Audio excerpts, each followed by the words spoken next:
سورۃ الحجر کہا جاتا ہے، ہم حجر پڑھتے ہیں اس کو، قرآن کا ایک سورہ ہے، اس کا نمبر سورہ کا 15 ہے، آیت کا نمبر 9 ہے۔ وَإِنَّا نَحْنُ نَزَّلْنَا الذِّكْرَ وَإِنَّا لَهُ لَحَافِظُونَ۔ تو اب سب کو زبانی یاد ہو ہی گئی ہوگی آیت، ورنہ ایک پاکستان کے نوحہ خان نے کبھی نوحہ پڑھا تھا اس موضوع پر،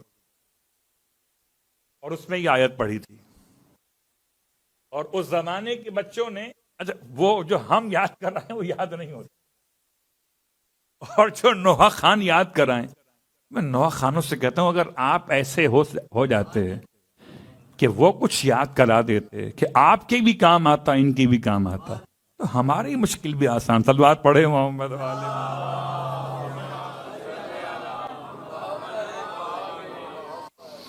اب جنہیں نوحہ یاد پہنچ گئے ہوں گے، اِنَّا نَحْنُ نَزَّلْنَا الذِّكْرَ وَإِنَّا لَهُ لَحَافِظُونَ، بے شک کہ ہم ہی تو ہیں کہ ہم نے ذکر کو نازل کیا ہے، اور ہم ہی یہ ذکر کی محافظت کرنے والے۔ اب یہ آیت اگر آپ کو یاد ہو گئی، نمبر ہے 9، سورہ کا نمبر 15، نام ہے سورۃ الحجر، اس کے پڑھنے کا فائدہ کیا ہے؟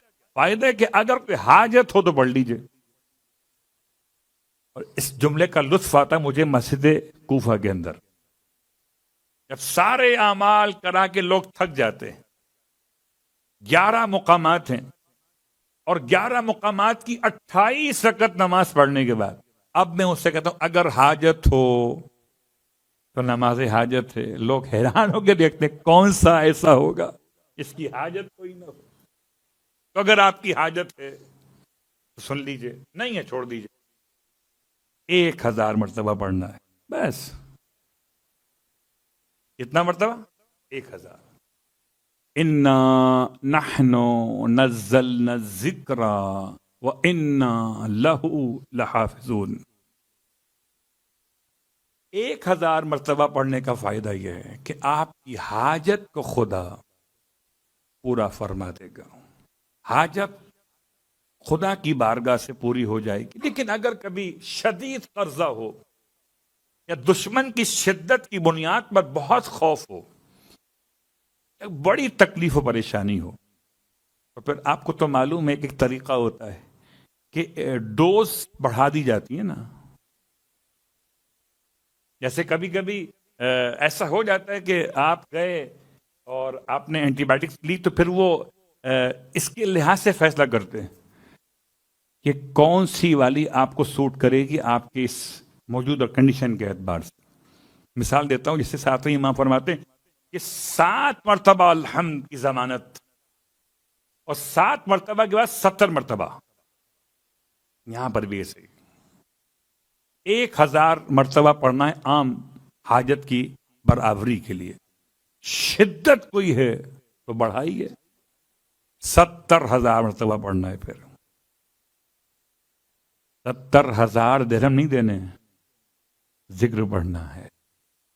اگر درہم دینے ہوتے تو آپ درہم برہم ہو جاتے، ذکر خدا پڑھنا، اس پہ پریشانی کی بات کیا؟ جس کو جتنا بڑا مسئلہ ہے، کہتے ہیں نا علماء کہ اگر کوئی سیلاب آپ کی طرف مصیبتوں کا آ گیا تو درود کا سیلاب روانہ کر دیجئے۔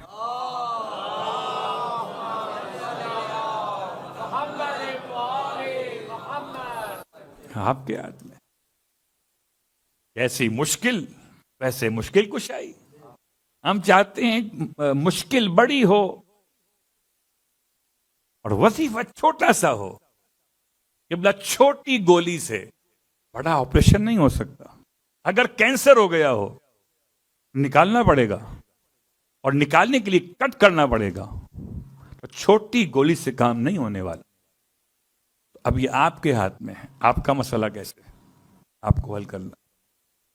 اور شہدا پر آ کر بیٹھے، کبھی اگر کسی سے دعا کی التماس کروانی ہو، تو سب سے بہترین وقت دعا ہے کسی کو پانی پلا کے اس سے دعا کی التماس کریں۔ کوئی ہو، مسلمان ہو غیر مسلمان ہو، انسان ہو غیر انسان ہو، کسی کی پیاس بجھائی ہے، اب سمجھ میں آ رہا ہے کہ ماہ رمضان کے روزہ افطار کرانے کا ثواب اتنا کیوں ہے؟ کہ ماہ رمضان میں اور عام دنوں میں فرق یہ کہ یہاں پیاسا ہے انسان، اور کسی پیاسے کو پانی پلا کے اس سے التماس سے دعا کر، کہ انسان کی دعاؤں کی قبولیت کی ضمانت ہے۔ اور اگر کوئی پیاسا یتیم بھی ہو تو دعا اور جلدی قبول ہوتی ہے۔